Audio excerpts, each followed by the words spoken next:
Welcome to another episode of Keeping Up with Cannabis. Today we're going more in depth on cannabis events with our experience throwing them, Guerrilla style, and trying to get into the actual licensed sphere of events, what that might entail, and how that you can apply that to your area if you're looking to do something like that.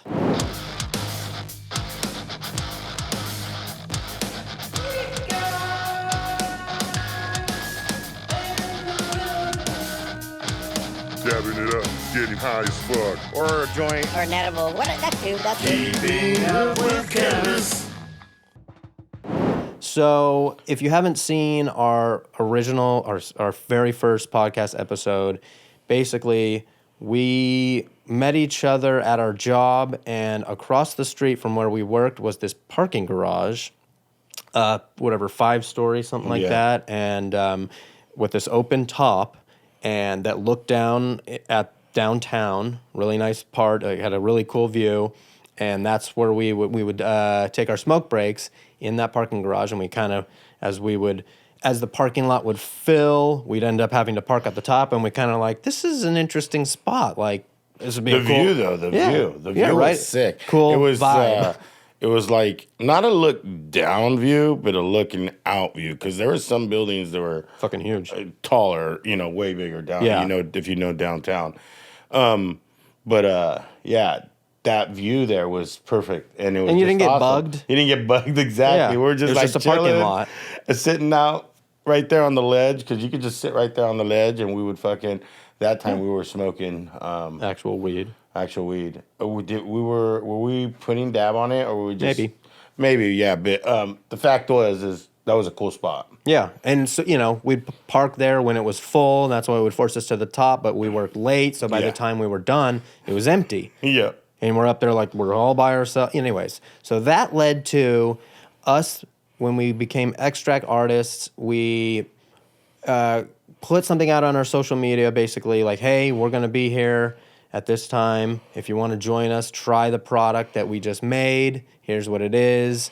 And we got a handful of people that showed up, had some fun, and we're like, this is fun. These are some really nice people. Before we keep on getting any further, let's mention that this was a while ago, right? Or did you mention that? I have not. No, this would have been 2000, maybe 15? If that. Maybe even 14. Yeah. Yeah, we started in 2014. So maybe 2015 we started really throwing those events. Yeah. So, okay. We're coming up on 8 years ago, so it's a bit different. But what we learned about how to go about this without getting in trouble, without getting the cops called, without people complaining, all that stuff, it's still applicable today, but it's going to differ depending on how strict your state is with cannabis. Like here in California, events are now, like nobody throws events unless you're an event company now here in California. I believe there might be small mom and pop events that pop up here and there that are backed by someone who has an event license, but majority of them are like big events like Emerald Cup, High Times, the Hall of Flower, those type of events. They're big, huge events, Yeah. And so if you're here in California, you have to be you gotta have big event size money to throw them. You know what I mean? To do the right way, the licensed way. Yep. That's not to say that even if you do, that you can't throw smaller. What'd you call them? Guerrilla style. Yeah, like a guerrilla meetup type thing where, you find somewhere like we did, a public place that you won't get bugged, a parking garage, that's, you got to know. We don't. We spent months there just smoking on our smoke break before we committed. There. Yeah, we knew the vibe. We knew the people that let us into the parking. They knew us. We had a badge that let us in, so they knew who we were. And we knew, okay, did security constantly come up here at night? Yeah. Do they, you get a feel for those things. You don't just go, hey, that looks cool. Let's go there and start an event. But so, we kind of organically grew these events by starting on this parking garage, Just putting out the word on social media. People showed up, then that kind of spreads, gets a little bit bigger, and within a couple of events, we already kind of outgrew that place, and then it got big enough where the parking garage people knew about it and weren't exactly happy. They didn't even kick us out. Put it this way: our last event was without even and it grew quick. Was like 30+ people. There was people with. This was on top of a parking garage with just nothing. You just pull up and you park your car and you took off. But we made it like a straight up party. We had tables set up. People found outlets, Edison outlets, and plugged right in. And we're running, what were new at the time, e-nails. E-nails, yeah. And people were straight up dabbing. And we're like, what the fuck? Amazing. This is crazy. And there was a lot of people up there. And then the last event, the security and manager showed up. And we told them, oh, we're just some friends showing up we're all meeting up. There's a concert down the way. And they believed us. They thought we were a big group. Yeah, we're like, we'll be meeting out. Up. Yeah. We'll pack it down. 20 minutes. We're waiting on a couple people. They're lagging. And we were all going as a big group. And, you know, and they believed us. And we kept on partying. And then finally they took us out when the big commotion of the car chase went down with the helicopter and everything. Yeah, it was a big night that night. That was fun. But no law enforcement was ever involved. And that led to us going, okay, let's try and find a legit spot that's bigger and more, maybe even indoors.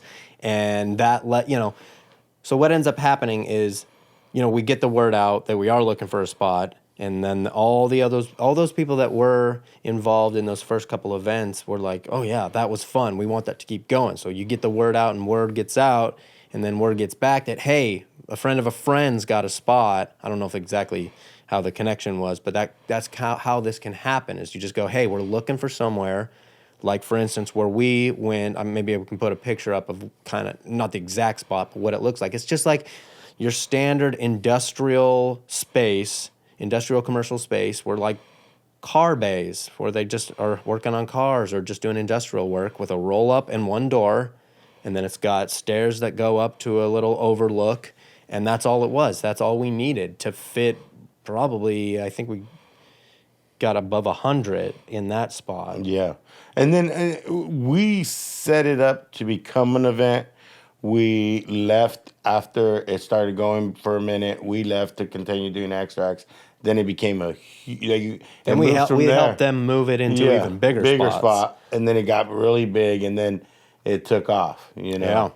Yep. And then, but what you were saying back to how we found that spot, the bottom line is and there's states out there that still you can do this kind of concept because there's really gray areas in a lot of states where you can kind of do this concept. But the number one rule is be considerate. Be considerate of public. Be considerate of neighboring businesses, neighboring neighborhoods. Be very considerate when you do these things because the more consideration you show is the more doors you open. Don't be upset if you go, hey, I'm going to be the big person. I'm going to make sure I can do it here or make sure, and you get shut down. Don't be upset because somebody will say yes. I'm not saying go to your county and talk to them right off. No, don't do that shit. I'm not saying, because that's not what we did. I'm just talking about how strictly we did it, because by all means, we don't, I wouldn't say, hey, we're experts at events and we can throw a high times event like that and we know as event expertise. I mean, there's a lot that go into, you got to think of logistics, parking, all kinds of stuff that goes into it. And you have to have a huge team. But I'm just talking about guerrilla style, gray area states. You can do this concept. This concept works with a lot of consideration for everyone and everyone involved with it. And if you have that as your key, you can do what we did. You can easily market on social media, market to a targeted group that that people can make a community, and they will go to these. People want these things to happen. They want an area. Like, what's crazy is I believe here in the future, smoking lounges will be popular. coming out. You know what I mean? Because it's needed. As what we noticed is when we did our events did one thing. It pulled everyone who was smoking either by themselves or just in a group. I mean, you would go out to your garage or in the backyard and smoke, and just a little small group would be hanging out with you, and you hang out and you get all high, which I love, That's fine. that was dope. I do love that. But when you said that I can go do that 10 times bigger, come on, man. New people, it was not just your friends. New people, Vendors, new product, yeah. new thing. And you got to understand, It's amazing. if you guys are in a gray area, our gray area allowed us to have vendors that showed up, had a booth.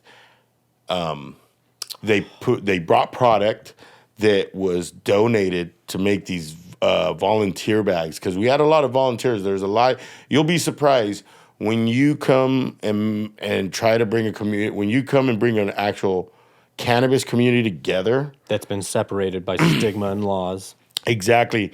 It's amazing how they come together. They're so willing to help, Yes, for free, or with a goodie bag. Like, hey, look, if you help the goodie us, bag was just wow. Too. Oh, it was so worth it. It was. It ended up being like $100 worth of product. Yeah, but even they were just. I want to say, I don't want to get it confused. That the volunteers, I feel like didn't do it just for the goodie bag.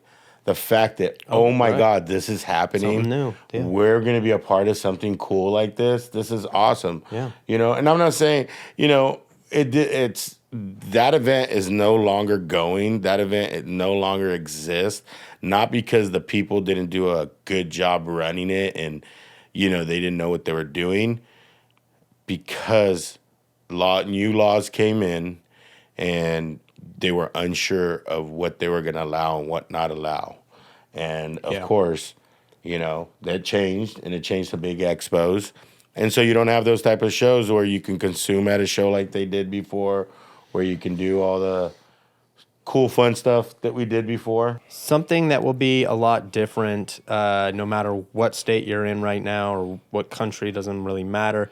The huge difference that will determine like how many vendors you're going to have to choose from is going to be drastically different because of regulations. When we were throwing events, mainly cannabis extraction equipment and solvents didn't have restrictions. If you wanted to go buy the stuff, you could. You didn't have you didn't have to have a license. You can go to like your smoke shop and they'd be like, "Yeah, I got 5." Remember at the very beginning where you would go to your smoke shop? I know I'm veering off, but you'd go to your smoke shop, and at first they'd be like, "Yeah, I can get you a case." At first, that was how it was. They were confused. Then when they became aware of what was going on, they're like, "I got fucking cases in the back. You need 3 or 4 cases?" Yeah, they didn't give a shit. Wild West stuff. Yeah, so there's no way that you're going to have that any state's ever going to come close to how many extraction companies there were at that time. So, when we were trying to find vendors, it was not hard. No. Growers, edibles, but mainly extraction. That was just, we were on that wave. We didn't realize what we were experiencing, right? We didn't realize, like, hey, you are in a very short window where you can actually own this stuff without needing very costly licenses and buildings that follow all the codes and restrictions. Well, yeah, we were also not sure that fucking California was ever going to do this. That any state was ever going to say, well, you know what? You want to go recreational? You want everybody to smoke weed? Okay, let's go. Let's do it. We thought that, you're right, that short window was a short window that we thought was never going to close. Really? I did. You thought, you always, like, I didn't really think that they were going to I didn't know whether they would allow, like, hydrocarbon extraction or how that would work. But I knew we would go recreational. I know it's going to be federally legal at some point. I thought it would be by now, honestly. That's what I'm saying. I didn't think. But they make way more money with it being federally illegal than federally legal. Because they already have systems set up. You know what I mean? Maybe. Well, anyways, I mean, how much? Yeah. How much money would it bring in tax wise, especially with the rate that they're taxing us now? I would, I know it would take a while to shift over to all these systems that rely on the money that comes in to combat it, but still. yeah, It's but we're already having extremely conservative states that are enacting medical, if not recreational. It can only, Get what further. was it, 90? We're Further gonna have and like further. one lonely state, and the federal government's like, no, sorry, we still make enough money. They're not gonna, because there's gonna be Yeah. enough states where the cops are gonna be like California, where they'll be like, all right, put that away. It's not an arrest anymore. It doesn't Yeah, cost. but also coming back to what you were saying too, that what we were, before we get away from the speaking of, it was a lot Wild West, and we did have a lot growers for our events. We did have a lot edible makers for our events. We did have a lot of, because it was, you got into it and you just got into it, and you found like someone that like us that was throwing events, and when you found those events, you plugged yourself in, and it grew, and you're totally right. Now, well, see, but I'm not sure about other states. Like, if I don't know about the growing side for sure. Like, if they have a lot of growers in other states, I know I'm sure there's a lot of small, personal. yeah. But Closet I don't growers. know. There's a lot of small extraction guys, because for sure they regulated big on butane distribution and all that stuff. But who knows? Maybe I've heard, like, it's crazy. Black market here in California still is thriving, Right. and it's a lot of butane extraction. And it's like these guys are still getting it. So don't feel like you can't do one of these type of style events. This community's strong enough. It's like very, like, dude, like I was saying earlier, everybody comes together. You know what I mean?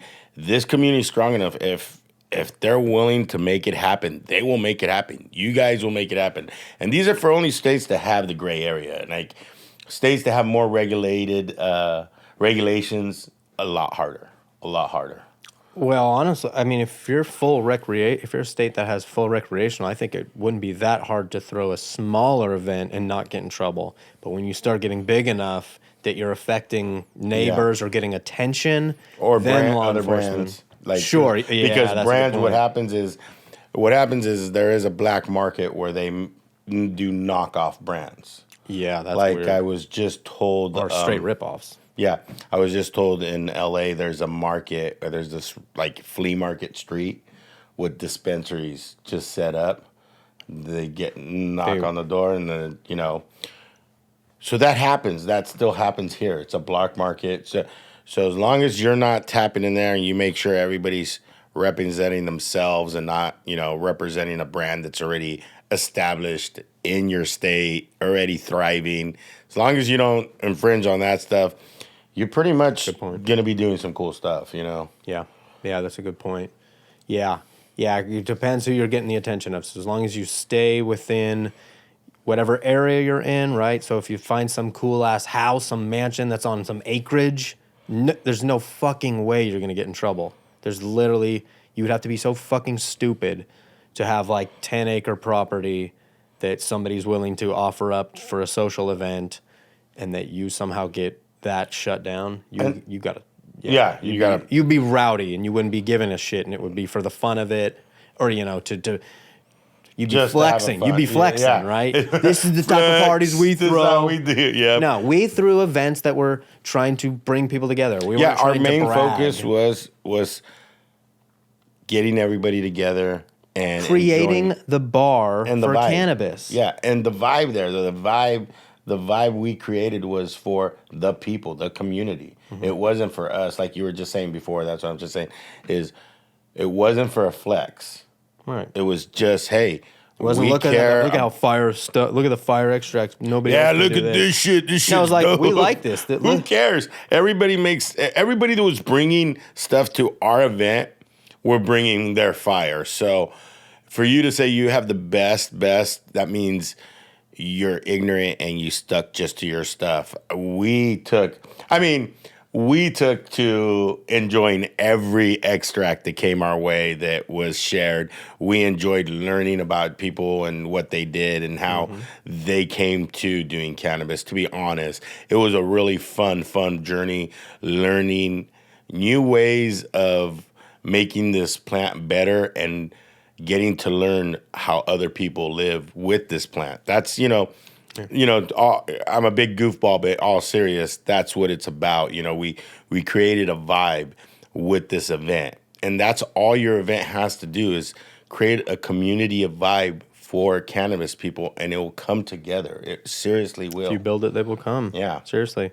And, another thing that's kind of worth mentioning is that, so we tried to do it as legit as possible, following any regulations we could think might apply to us or any regulations that did when it comes to, sharing cannabis. Obviously, you can't resell the cannabis. You're not supposed to resell cannabis you bought, all that type of stuff. Each state has different props, right? Each state has different regulations. So if anything can apply to your event, apply it to your event and go beyond, right? So think if the police show up for some reason, if any law enforcement shows up, what can we tell them that we've done to show like, hey, we're not trying to infringe any type of, we're not trying to break any laws. We're doing this. If you're in a recreational state that doesn't have, if you're in a medical state that doesn't have recreational, make sure you have copies of everybody's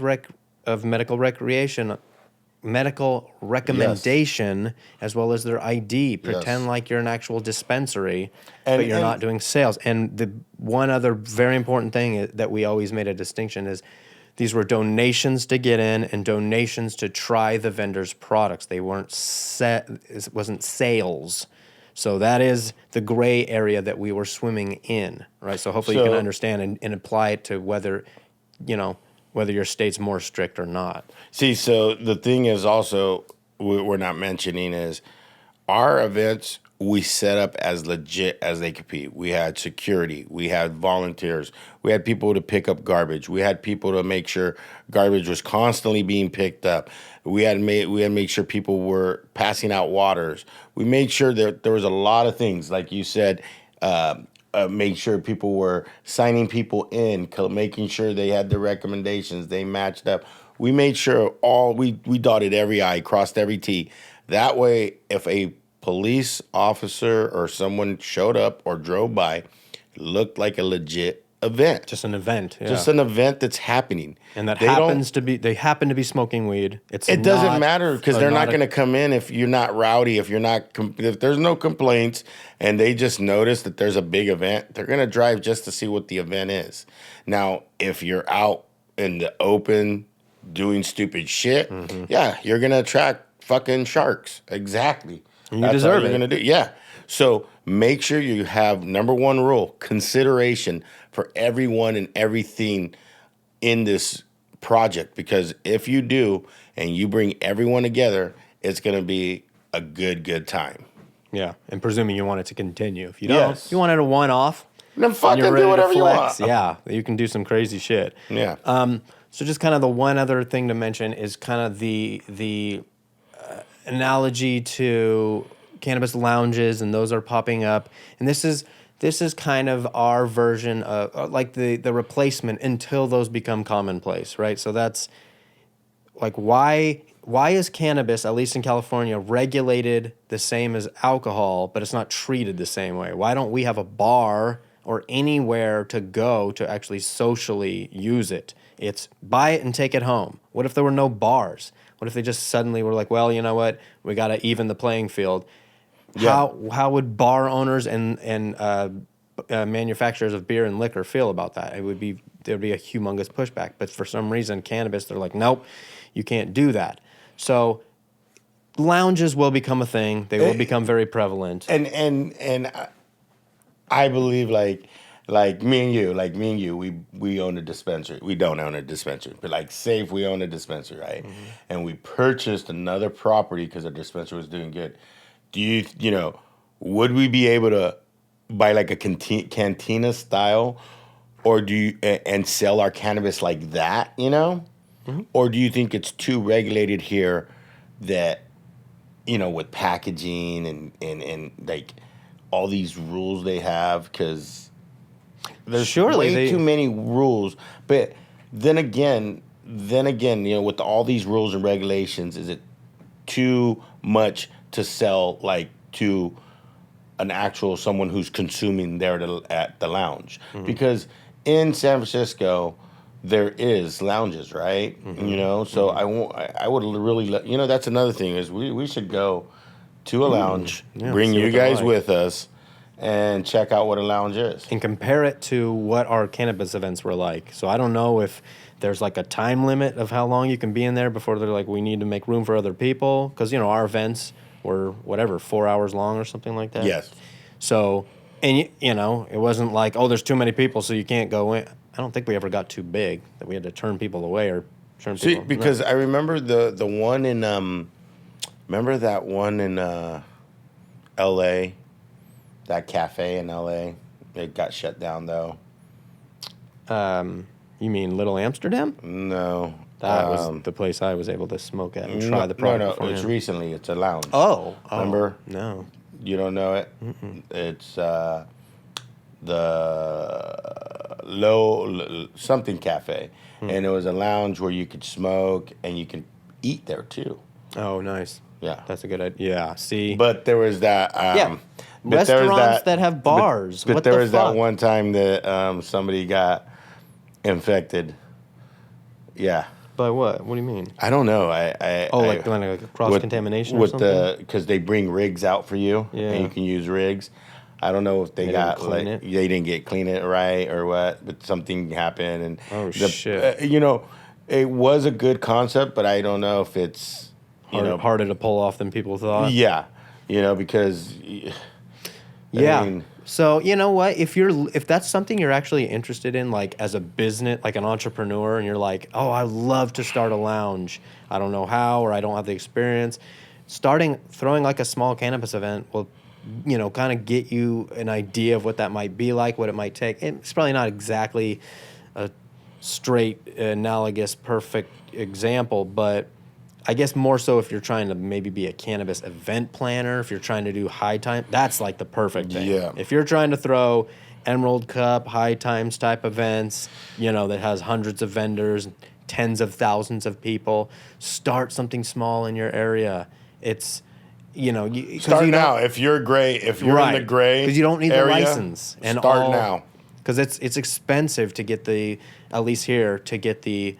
We would have to go through an event organization, and be approved by the county and get. We would have to. We would have to have our license and be the event organizer ourselves, and then be like a contractor and contract everybody, or we go through an event organizer that already has the license, and we pay for all their services to throw our style of event. Right. But I don't know how that really works. That's all my guess, to be honest. I'm going to be honest with you guys. That was just a fucking guess. Did it sound like I knew what I was really talking about? But what we are talking about is a good way to learn the ropes of what it actually, the requirements of what it takes to make sure everybody's happy, vendors and consumers or whatever they are. Okay, and here's another thing. Even if your first event, right, you're doing this, you're like, fuck it, I listen to these fucking guys on YouTube and fucking on this podcast, and I don't know why I did it, but I listened to them, and I only have 2-3 vendors here, and total of 10 people showed up. Do not be discouraged. That's how we started. That's exactly. We had no tables. No, out of the car, basically. Yeah, it was out of the car, on top of the trunk of the car. That's what it was. And we brought a slab of live resin, I believe. Yeah. That's when we first learned live resin. We ran out and we're like, oh, it was a Chem Dog. Yep. Chem D, whatever it was. I still remember how fucking incredible that was. And what my point is then we grew into more people, and then we grew into a bigger warehouse, right? Where we had 2 vendors, I think, us and I forgot who, or it was just us as the vendor for the first one in the warehouse. No, I thought it was like a shitload. No, it was us as the vendor only. That couldn't be right. Yes, and then there was tables with other friends that were showing off their glass work because we had friends that had glass work there. We really didn't know a lot of vendors yet. That's what I'm trying to say is don't get discouraged because what we found out that happened is those 10 people that show up to your show are going to tell the people that we're going to go with them, but we're too, not scared, I don't want to say scared, nervous or too unaware. They were like, yeah, that sounds kind of like that's going to get shut down. I don't want to waste my time. When they go tell those friends are going to be like, what? I was going to go, but man, now you say I'm definitely going to go to the next one. And you'll see it grow. You'll see it grow. You'll see it grow. And you'll see it grow. It takes time. Not takes much. Time. It like within a couple months. Well, no. You know what I mean? Like, yeah, no, you're right, but you got to understand that era is over. Right. That era is over. I mean, if you had the cojones to start it in 2014, 2015. Secret seshers. Yeah, you were raking in money. Yeah. You were fucking raking in money and having fun and throwing big old parties and doing it how you want to do it, what you want to do. And just growing it and having a good time, but I mean, growing it quick. I'm sorry. I almost went off of what I was talking about. Growing it, having a lot of fun, making a lot of money because it grew quick. That's why it grew super quick because it was never around. Now you see all these different types of sesh, and you're like, what's all these different types of sesh about? But then again, if you're in a state where it's gray area and you do see a sesh here and there, go check those sesh out before you throw yours and see what, see how you can improve. Yes, what you can improve on or what you will learn from or, just go have fun.